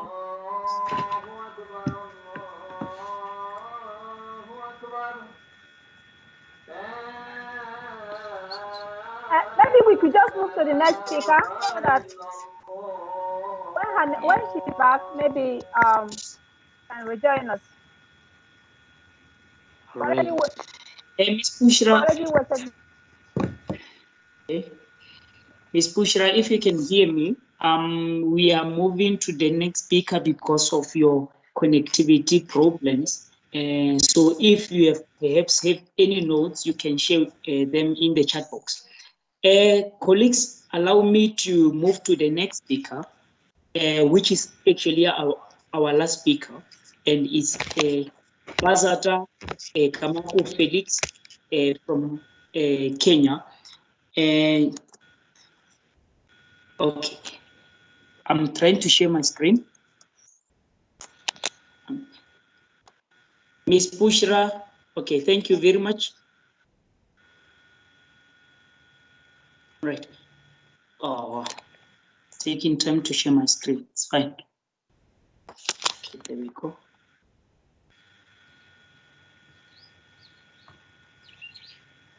I just want to introduce Mr.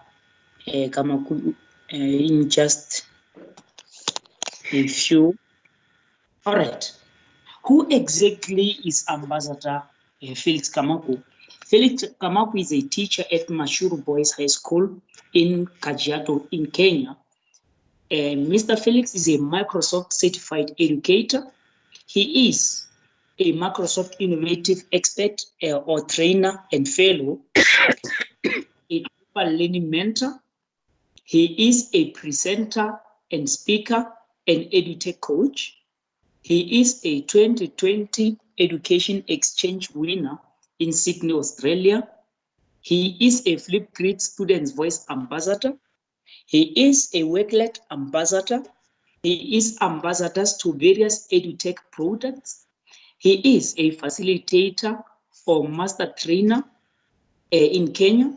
He is a global education community country ambassador. He is a global education network community member. He is a 21st DigiSkills ambassador.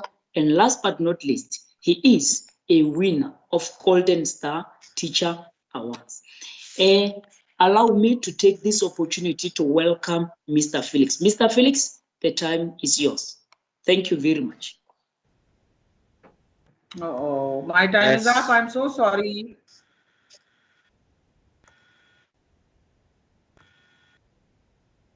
Hello, everybody. Good evening once again. I don't know if I'm supposed to proceed. I can see Ambassador Bushra is in. Maybe, I don't know what's... Whatever Ismail says.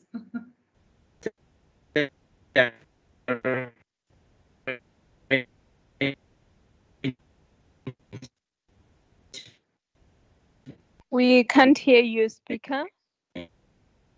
Madam Bush, is your connectivity stable now? It's now, I don't know. It was stable throughout the session. When it's my turn, it ditches me. So should I proceed so that it ditches me again? Okay, I think you can proceed, and then after you finish. Thank you so much, and very sorry for the next speaker. Thank you, Ismail. Thank you. I'm sharing the screen, and I'll just skim through the way we can use the Wakelet. So Wakelet is a digital diary. You can view my screen and the beautiful faces of Ismail, Uche, and I in the backdrop. And here goes the Wakelet. So once we put www.wakelet.com, we develop an account, we come to this sort of screen, and it's a beautiful way of collecting all the things from anywhere. You can put your digital files, you can put your PDF files, your YouTube links, XYZ. What you have to do, develop an account like this, and here goes the home, right? I have to create a new album. For instance, I have just created this new album of our 21st century digi skills. I will put an edit option here, right? And when I get the edit option, that gives me an option of sharing it with anyone. Once I share, I can share it through the link, or I can share it through different. I can get the barcodes as well. I can share the link of this diary tool, and I can directly get the access of this very link to the people whom I really want to.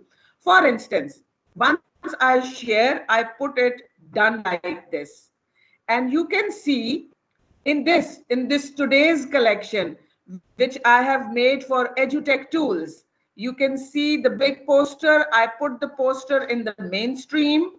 Then I gave it a title that says 21st Century Digi Skills. And then I just posted on Twitter. Here is my Twitter.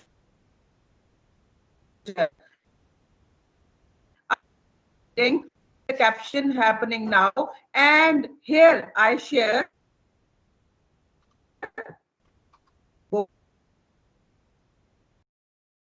bookmark or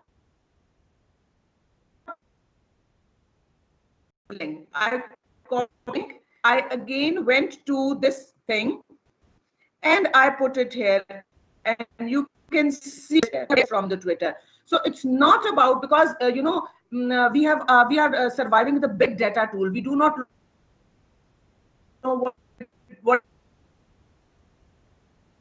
did we achieve. Yes,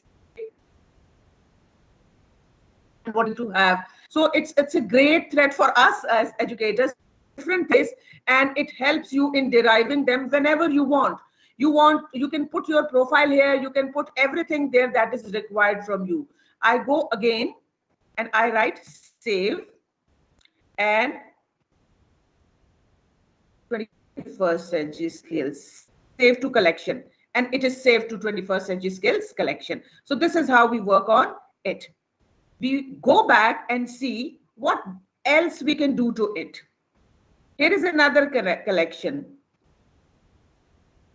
Nadejda madam, who shared her Bouncy thing with us, she tweeted as well. And what I did, I copied her link and I put it here in this tool, which I made for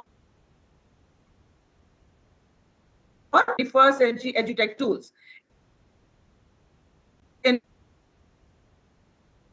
Information takes me to Nadejda's media, which she just posted on Twitter, and we get the whole information there that we had a good session of. Now you can see Nadejda put this her digital story on Bouncy XYZ, and this is Wakelet collection. So this is how this we can put as many things as we can. And once I put edit here, you see a plus button sign. This is a plus button sign. I put this plus button sign and gives me an option. I can write something, XYZ, or I can copy and paste the link, right? Or I can put the pictures, I can upload the image. So I take an image which I've just taken of us.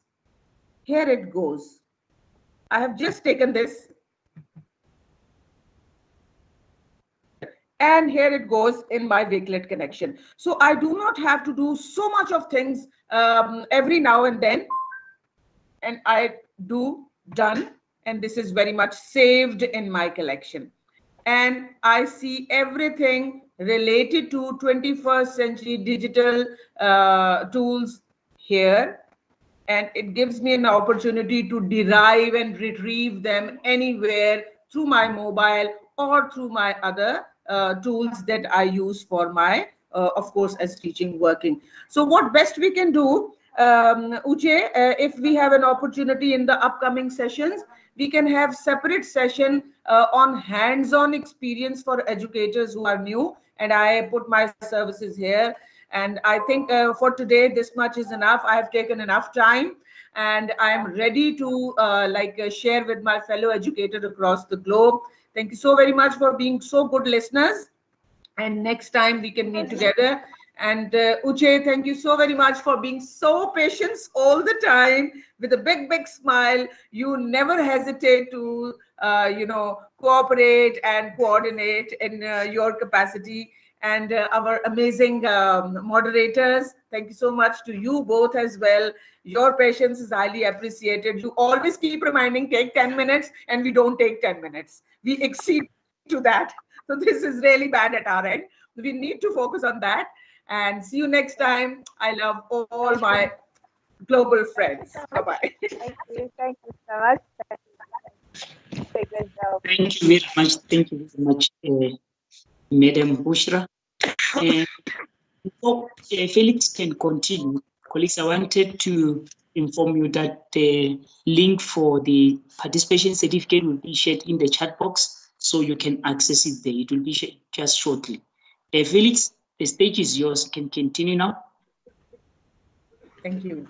So thank you very much, Ismail. And I just want to take the shortest time possible because of time. I know we are running out of time. We have spent quite some more time that we were supposed to spend. And because of that, I'm going to ensure that I work as fast as possible. So basically what I want us to talk about is we are going to be discussing on probably how we can be able to use PowerPoint Live. And I know this is a feature that you are very much conversant with. I'm just going to be moving very, very fast.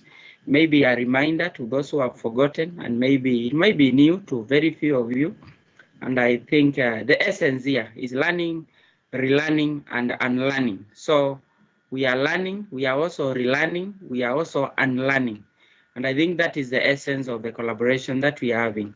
So for you to make use of the PowerPoint Live feature, which is an amazing feature that it is embedded in the Office 365. So we begin by just going to office.com, and when you click in office.com, so this is the page, this landing page. And once you come to this landing page, you just need to sign in. And basically what will happen is that once you sign in, it is going to take you to the page. It is going to take you to this page where we have the Office 365 applications. Our main interest here is the PowerPoint Live. So you're supposed to click on the PowerPoint Live application. And once you click that, it is going to bring you to this particular page. Now, once you come to this particular page, you need to understand, number one, why do we have to use PowerPoint Live in our presentation? Why do we have to use PowerPoint Live when we are maybe doing some presentation? The first thing is that one, those whom you are presenting to can be able to see your presentation. Number two, those who are following, they can be able to scroll back to the previous slide, or they can be able to see the slide that is they can be able to see the slides that you have just presented in case they want to refer to something. Number three, another reason why you need to use PowerPoint Live in a presentation like this one, you can also be able to zoom in and out so that you can be able to see clearly what the presenter is saying. And number four, and most importantly, you can also be able to turn on the live captions. For those who are using different languages, whoever is presenting is using a language other than your first language, you can be able to switch to the other language, because this particular feature has over 60 languages. So Microsoft, one thing I want you to know is that Microsoft PowerPoint Live feature, it actually came up, it was actually given birth to during the Microsoft Ignite conference. that took place last year, and it is one of the most amazing applications. So very fast, allow me to take you through this. So that what you are supposed to do is, you want to use the Microsoft PowerPoint Live feature, you just need to come to this particular page, and on this landing page, you just need to go to where we have the slideshow. And then from the slideshow, there is this particular arrow there. You need to click on that one. And then from the drop-down menu, you need to pick on anyone. So you need to pick that anyone can be able to follow what you are doing. So anybody can be able to follow your presentation. And then after doing that, what you need to do is you need to click on Present Live. And once you click on Present Live, what is going to happen is that there's going to be this particular page that is going to come up. So how you can be able to follow what I'm doing, if like for example the slides that were being shared by Ishmael and Abbas and Avineta, if you want to follow them, you just need to scan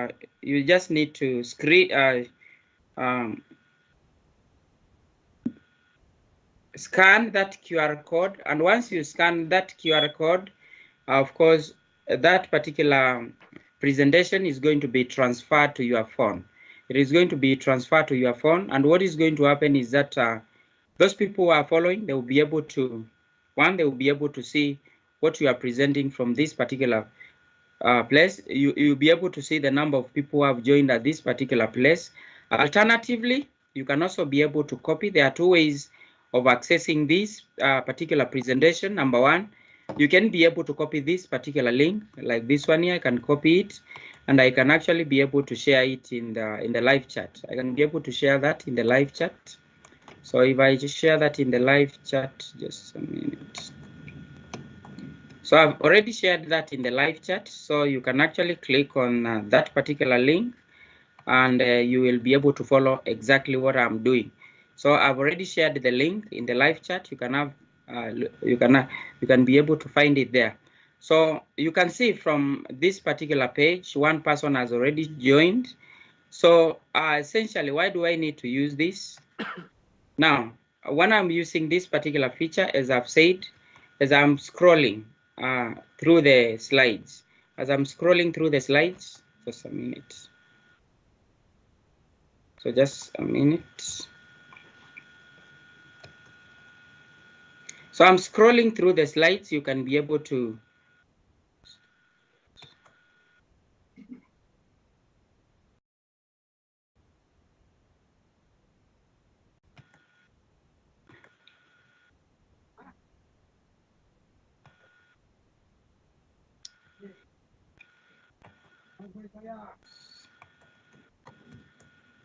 So as you can be able to see here at this particular place here, I can be able to go to the previous slides. Now, if I want to look at slide number 2, I can be able to scroll back and I'll be able to see the slide that was at number 2. For example, if I'm talking about assistive technology in remote learning, if I want to look at probably the introduction, I can be able to do that. Once I'm in the expected learning outcomes and I want to go back, I can still be able to do that using these particular icons there. And then the other thing, you can be able to zoom in and out, just like I had already said previously. And then at this particular point here, you can see, you can also be able to click on that particular part there, and you can be able to see all the slides, such that if I want to pick on a particular slide like that one, I can be able to pick on it directly. And then the other thing is that there are also drawing tools that I can be able to make use of. Number one, there is an highlighter that I can be able to use. So as I'm presenting, if I want to highlight a particular part, I can be able to do that using the highlighter, which is at this particular place here. And then of course, there is also the eraser, which allows me to be able to erase what I've already written. So if I want to do that, I can be able to just come back, I pick on that, and then probably I'll be able to erase. I'll be able to erase that. And then of course, the other amazing feature is this one here, where I can be able to turn on and off the subtitles so that you can be able to see. You can be able to pick on the language. You can be able to pick on the language that you want to, your first language. And finally, once you are done, you can be able to end the session. You can be able to end the presentation. So at this particular place here, you can be able to copy the link also and share. And once you are done, you can be able to at this particular time, you can also be able to allow your audience to have reactions. If you don't want to do that, you can turn off. And then once you are done, you can just turn off. You can be able to end the session. And that's all about the Microsoft PowerPoint. I know it's an application that you are conversant with, but as I've said, we are just learning and relearning. So this juncture, I just want to stop presenting, and probably I hand over the session back to Ismail so that he can do the winding up. So back to you, Ismail. Wow, what a wonderful session. I like it that you were actually summarizing that, but I hope that the teachers managed to grasp whatever you wanted to deliver. And to all the speakers, I would like to say, well done. You definitely did a very good job. So this actually brings us to almost the end of our presentation. Now the announcements, and then the announcements are not as much, but I wanted to share my screen so that you can be able to follow, particularly because there is one announcement, the first announcement, which is very much important. With the announcement, colleagues, we have got the first announcement is the competition. There is actually a call to everyone, both global ambassador and community members. And then on that call, on the competition, you need to record a short video of 3 to 5 minutes showcasing the work being done by teachers or educators in bringing the gap of digital divide by integrating the 21st century learning skills, especially the DSG4, which is what we are actually promoting. Now, on Flipgrid, you'll use Flipgrid will be used to moderate the entries. After you enter the competitions, we'll use a Flipgrid to moderate the entries, and it will be published on our Facebook page. And our Facebook page is 21st DigiSkills. If you're not part of the Facebook page, you can just go on Facebook and search 21st DigiSkills, and then you'll find us there.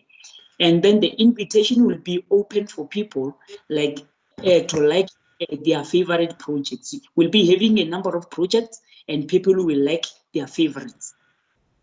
And the top 5 mostly liked video will be published on our website and will be awarded as the best or the educator or professor of the month.